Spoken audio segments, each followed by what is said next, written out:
We're here in beautiful Granger, Indiana today as we open up our program, and we're going to be featuring a brand new home that had a landscape package in the very beginning that was, well, kind of small, and nothing wrong with being small, but it wasn't really adequate for this construction, and that's when the homeowner called Mark Linton for some help. They did.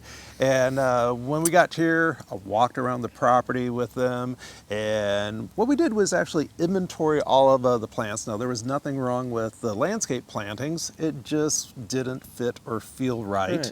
And so we actually repurposed 100% of those plants and then added a lot more of our own. That is cool. You know, it's one thing to maybe change things up a little bit, but entirely another, Mark, when you're able to repurpose and not throw anything away. I like that. We wanted to give it the frugal approach. And you added a hemlock, I believe. That's your creation, right? Yes, it is. And we are anchoring the corner with the hemlock. We've got some shaded light conditions here from the trees. And we expanded this bed considerably larger than what it was originally. We wanted this here not only to anchor the corner of the house, but directly behind you, Craig, are some utilities. And we needed this as a visual block because when you pulled up to the driveway, you would see those right away. Yeah, you're right on top of it, aren't you? Absolutely, but not anymore. Right, exactly. What's going on around? Well, we're going to have a nice pop of color. We've got some dwarf repeat blooming daylilies here. You can see that they're heavily budded. These start blooming in late spring and continue to bloom the entire summertime, and will continue to bloom all the way up until frost in the fall. These will have beautiful yellow trumpet-shaped flowers. And then here we are transitioning from the height of the hemlock to something a little smaller, more compact. This is our dwarf burning bush, going to give us a pop of color in the fall. I eventually like to see this get to be about 5 feet in height. And wanting it to give us some height in between the window and the corner of the house there. Nice, and you wouldn't necessarily want to put that right under the window though, right? Exactly. And so under the window we want to go with a lower planting, and this is one of our white flowering hydrangeas. Going to tie in nicely with the white trim that you see here under the house. The hydrangea is going to continue to bloom throughout the summertime and into the fall. Coral bells down here. Yeah, so we've got a couple of our burgundy coral bells. Not only do they have colorful leaves, but they get spikes of pink flowers, which attract both hummingbirds and butterflies. This is one of your favorites. Yes, it is. It is a fern leaf buckthorn. You can see that just starting to develop some buds here. Going to have some light pink colored flowers. The reason we selected this is that we're wanting to have some height to accent this corner. And again, we've got a utility that we're wanting to hide here. And that will do a great job hiding that, won't it? Yes, it will. Hey, what about the ground cover? Your choice here is, I'll call it stunning. I just love it against the backdrop of this beautiful home. Well, thank you. We've gone with the black bark mulch because of the black asphalt shingles. It gives us a very rich, organic type of look. And it also does a great job of holding the moisture. Yeah, rich and organic. I mean, that nails it. It does. Yeah, it really does. Thank you. What about here? Well, you were asking me earlier about some challenges that we had, and this is definitely a challenge here. We are left with only 12 inches of space, but if you look at the garage door here, we had to have a driveway this close to the house. So the challenge is, what can we have here that looks nice year-round that stays within the small space?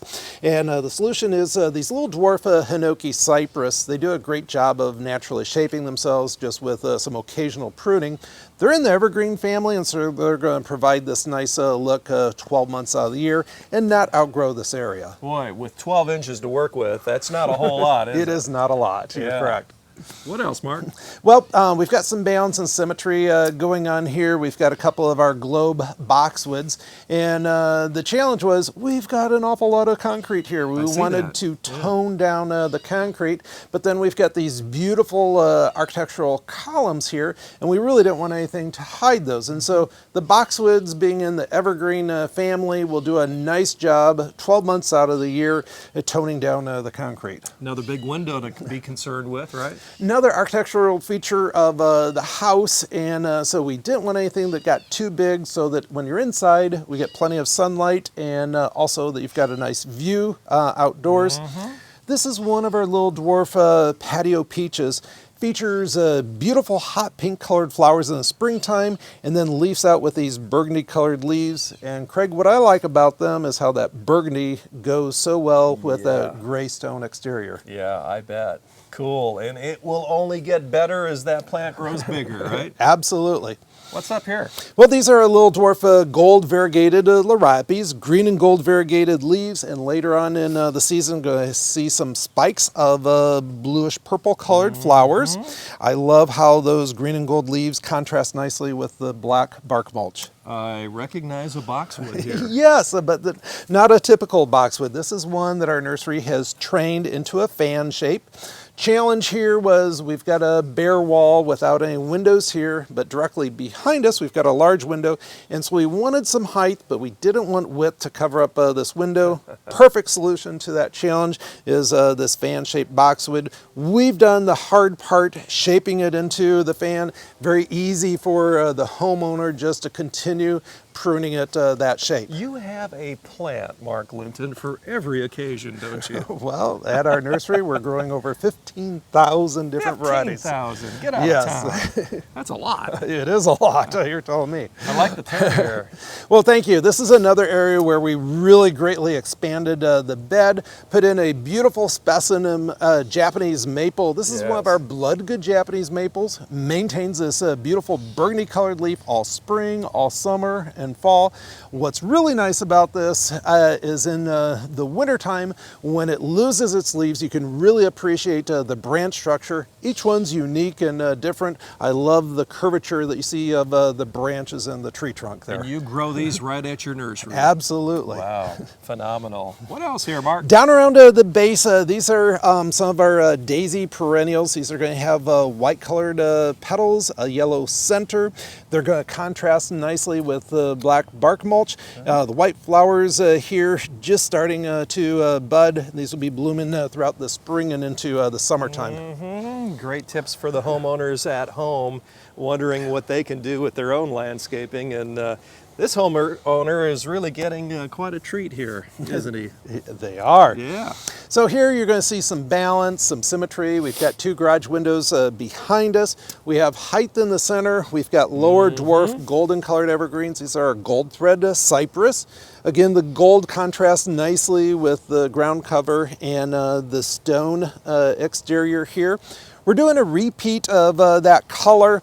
These are Moonbeam Coreopsis. They're going to have bright golden daisy-like type of flowers, which will bloom all throughout the summertime and into the fall. Very good. I've noticed over here, Mark, as we take just a little zigzag turn, a little island that you've created. Yeah, and this was another one of our challenges.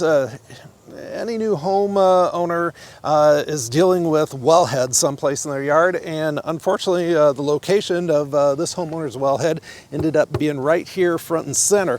This is one of our fiberglass boulders. It looks incredibly realistic, but this island bed came about because we had a wellhead that we needed to hide. And bringing this bed out to meet up with that would have been way too much, right? I felt that way and thought that it added more interest. What I like here is how we've got little natural grass pathway and easy to get the lawnmowers through here. Sure. We've got some little dwarf blue fescues that surround on the boulder, kind of a contrast of textures, which is really nice. How have you decided to finish off the project here?